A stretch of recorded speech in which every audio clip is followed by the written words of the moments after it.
July 21st. Happy Sunday.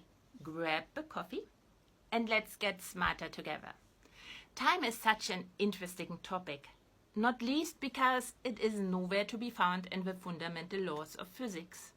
Yes, there's the second law of thermodynamics that says that entropy in closed, isolated systems like our universe is always lower in the past. So there it is, time, it's mentioned. But here's the thing. It's called a law of thermodynamics for a reason. At its most basic, it talks about temperature. What's heat? It's a concept we humans have come up with because the amount of information our senses gather is far less than what would be available in the physical universe to us.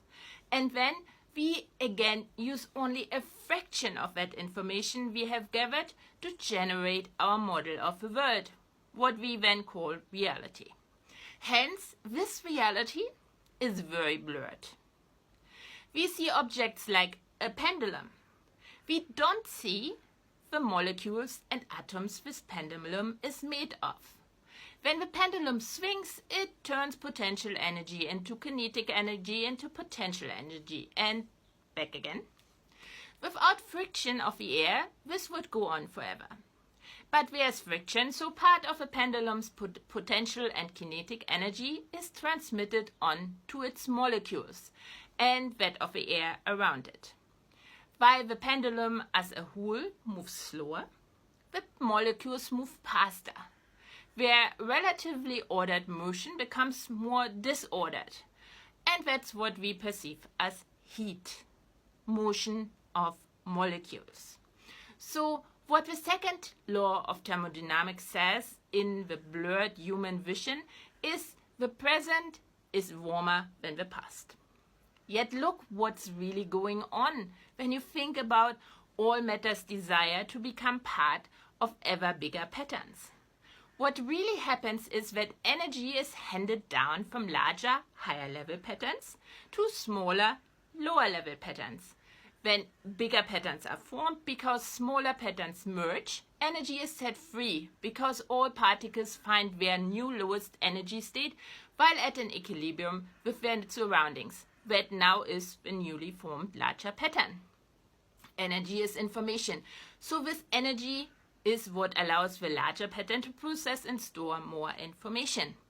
As a collective, it is more intelligent. It has a bigger cognitive light cone. And through the interaction of a pendulum with the air, this energy along with the information is handed back down to the smaller patterns. Of course, it's not the same information that the smaller patterns have once set up, not the same fragments of the original memory of a Big Bang. So when we talk about heat and thus entropy, we talk about the information transfer down the pattern hierarchy as opposed to the upwards motion during the formation of new collective intelligences and the horizontal transfer to maintain existing patterns. The last part is important scientifically, but what's important for our day-to-day understanding of the world is something I only mentioned to give my explanation. I started with the pendulum, an object. Objects are things that maintain themselves through time. And objects are very much at the center of our thinking, not least because Newton's laws are all about things that happen to objects. But this has also a historical dimension pertaining to standardization, Uber explorers, and their need to produce novelty to establish and defend their identity. Alas, ironically, there's no time to go into that right now. So thinking today is in the center. And that's a problem when it comes to our understanding of a world where time is absent on a fundamental level.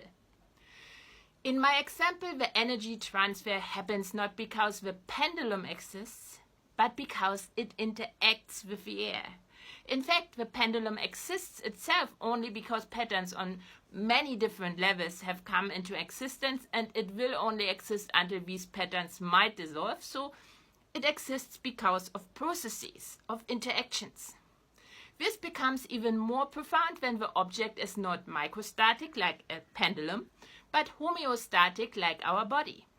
The only reason it exists, our body, are all the processes that take place and change the body constantly. So there's the question if we are even talking about one object when we talk about our body. The answer is no, but it isn't a problem once we shift our perspective from one that's object-centered to one that's process-centered. When the absence of time means that a lot of things happen disorderly and a lot of information is randomly transmitted up, down, and horizontally, or with the main goal to satisfy the desire of all matter to get into its lowest energy state while being in an equilibrium with their surroundings. Interactions are what makes our world our world. A world without time means a world of exploration. Explore, also known as think, make a habit out of thinking. Let's turn thinking into the norm again, as the physical universe meant it to be. Like, comment, share, and follow lest you miss a single opportunity to improve yourself and society. Once you do, we'll meet again at the coffee pot.